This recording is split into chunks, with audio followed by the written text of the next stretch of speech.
Hello everyone. So guys, basically आज हम लोग बात करने वाले हैं the most important chapter that is metal and metallurgy.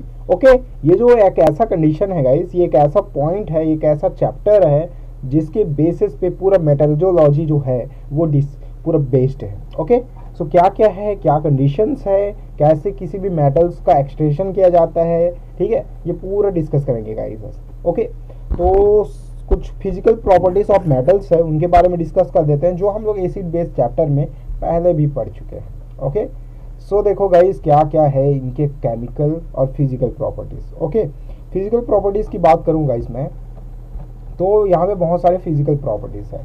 जैसे कि लास्ट क्लास में हम लोगों ने पढ़ा था कि दो जो होते हैं ना, we know that the metal have lustre. क्या होता है गाइस, ये लस्टर होता है। They can be beaten into thin sheet or foils and even be draw into thin wires. Metal are good conductor। तो ये जितने भी क्या है गाइस, ये सब उसके मेन प्रॉपर्टीज है। जैसे कि मेटल जो होता है वो क्या होता है गाइस, लस्टर होता है। हम उसको पीट के क्या बना सकते हैं, उसका एक थिन सीड बना सकते हैं। मेटल से हम लोग वायर ड्रॉ कर सकते हैं, खींच सकते हैं, ठीक है। मेटल जो होता है, metal are the very good conductor of heat and electricity. Okay, they when the strike a piece of metal and sonorous sound, basically sonorous sound भी प्रोड्यूस होता है। ये हम लोग 8th क्लास में भी पढ़े हैं और 9th में भी पढ़े हैं। Produce are usually metal melt a very high temperature. Okay, तो ये उनके क्या है guys, physical property. Most important है, याद रखना है आपको। फिजिकल प्रॉपर्टी करके अगर पूछा तो ये सब पॉइंट आप लिखोगे और उसको थोड़ा सा डील करोगे। ओके, नेक्स्ट गाइस, इस एक्टिविटी को छोड़ेंगे हम लोग, तो अब इसके बाद कर लेते हैं हम लोग कुछ कुछ और इम्पोर्टेंस पॉइंट्स पे, ठीक है। तो देखो क्या क्या है importance point.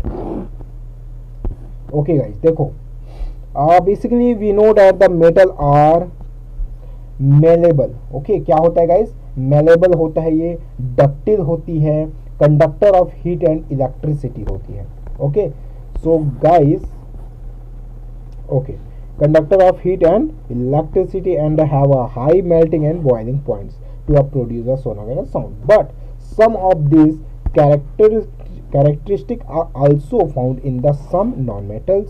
For example, diamond. Diamond is a basically non-metals, but it is the strongest things of in the world. याद रखना guys. And allotropes of carbon has a sign and is also a thermal conductor. क्या है guys, thermal conductor है ये, ठीक है। Another allotropes of carbon like graphite is a grey in colour, जो आपकी पेंसिल लीड में होती है, and a conductor of electricity.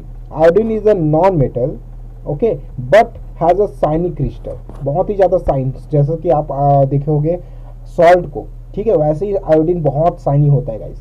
Therefore it is a not right to classify an element as a metal or non-metal based on any physical properties. Okay, तो हम ऐसा तो नहीं बोल सकते कि फिजिकल प्रॉपर्टीज मेटल का ये फिक्स होगा ना, केमिकल प्रॉपर्टी फिक्स्ड होती है। ओके, अब केमिकल प्रॉपर्टी पे डिस्कस कर रहे हैं तो बता देता हूँ मैं। केमिकल प्रॉपर्टी जो होता है गाइस, मैक्सिमम क्या होता है, फिक्स होता है। ओके, और ये प्रॉपर्टीज का ये जो हिस्टोरिकल बैकग्राउंड जो दिया है गाइस गोल्ड का, ठीक है, कब ऑब्टेन हुआ, ये सब जो है वो सब आप अच्छे से पढ़ोगे, ठीक है।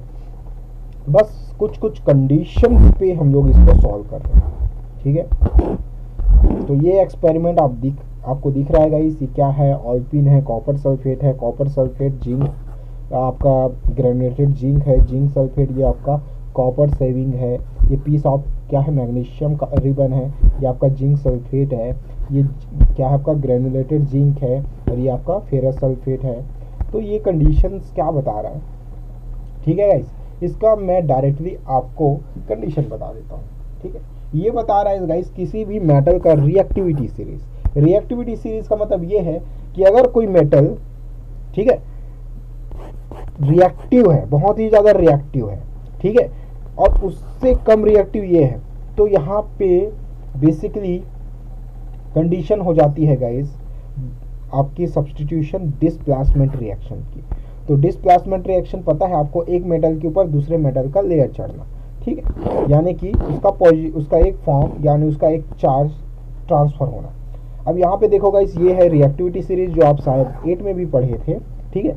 लिथियम, पोटेशियम, सोडियम, रिएक्टिविटी से पता है गाइस, ये है मोस्ट रिएक्टिव मेटल। तो रिएक्टिविटी ऐसा जा रहा है। अब देखो जैसे कि ये जिंक है, जिंक के ऊपर मैग्नीशियम है, अगर मैं मैग्नीशियम ले रहा हूँ तो जिंक का क्या हो जाएगा, उस पर लेयर आ जाएगा, ठीक है। तो ऐसे ही कुछ कुछ कंडीशंस के बेसिस पे है गाइस, ठीक है।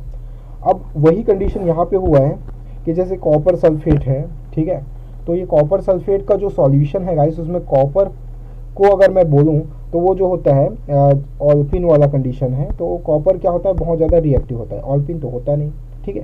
ग्रेडेड जिंक है और यहाँ पे कॉपर है, ज़्यादा रिएक्टिव कौन है, तो जो ज़्यादा रिएक्टिव होगा वो उसके फॉर्म में क्या होता है, ट्रांसफर हो जाता है, ठीक है, अपनी रिएक्टिविटी दे देता है गाइस। ओके, तो ये एक्टिविटी आप पढ़ोगे और फिर ऑब्जर्वेशन बताओगे। नेक्स्ट जो मोस्ट इंपॉर्टेंट है, ओके, सबसे फर्स्ट रिएक्शन गाइस याद रखना, यहाँ से केमिकल इक्वेशंस पूछे जाते हैं, ये वाला, ठीक है। What happen when metal are brushed in air, क्या होगा गाइस, तो मेटल, सीधी सी बात है, मेटल ऑक्साइड बनेगा। जैसे कि सोडियम को अगर मैं क्या कर रहा हूँ, ऑक्सीजन के साथ बर्स्ट कर रहा हूँ, भाई गर्म करना या जलाने का मतलब है कोई एलिमेंट, कोई भी सब्सटेक्ट या कोई भी मटेरियल तभी जलता है जब क्या होगा, इस ऑक्सीजन की प्रेजेंस ही हो। अगर मैं सोडियम को जलाऊंगा तो उसमें ऑक्सीजन आएगा, तो ये क्या बन जाएगा, सोडियम ऑक्साइड। सोडियम ऑक्साइड अगर पानी के साथ रिएक्ट कर लेगा, इस वाटर के साथ रिएक्ट करे, तब ये बनता है सोडियम हाइड्रोक्साइड। ओके, तो ये दोनों रिएक्शन आपको अच्छे से पता होना चाहिए। ओके ओके गाइस, उसके बाद ये जो आप देख रहे हो कुछ कंडीशन के बाद, ठीक है। अब ऐसी एक और रिएक्शन है, जैसे कि जो magnesium react slowly with oxygen prevent in the air but burn rapidly with a white flame when heated. This property of magnesium make it is useful in manufacturing of firecrackers.